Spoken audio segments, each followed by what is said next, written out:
Massive blast in Boterekwa mountains sends a dust cloud blocking the mountainous road. When will Zimbabwe wake up and say, this far and no further? Azvipere mushe kuonekwa kuti pane a massive blast yavanhu yavasati vanyasa kuziva kuti yakambokonzereswa nei inoitika muboterekwa.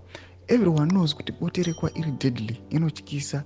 Each and every day matrucks anoluza control, nedzimwe mota dzinotoluza balance, madrivers akutotya nekutofamba nemuboterekwa nekuda kwokuziva kuti aiwa rava dangerous ende pasi rakupadziwa rapedzwa nevakomana nomaina.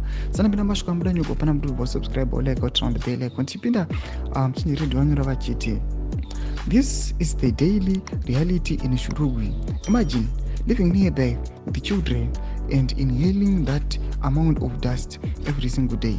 The mine run by Chinese nationals and allegedly owned by one of Mnangabo's sons has been operating for at least 2 years now.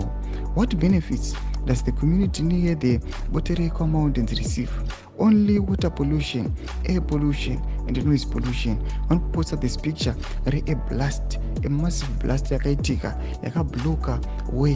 Vanozoti kana vanhu vachinge vablokiwa way, imagine matrucks nemabuses vachiblokiwa way with this massive blast, which means kana pari paboterekwa paya anyone anogona kutongosangana neaccident. Same accident amuri kuona ari kuitika munyika yedu, nyika yeZimbabwe, achidhimanda upenyu malives evanhu vakawanda.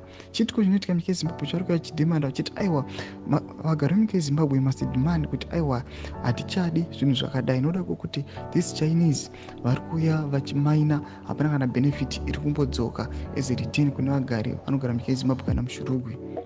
Zvotidze mafunguro enyu muri kudii pamusoro pechitiko ichi. Aiwa, pinda comment section yedu, subscribe or like, turn on the bell icon.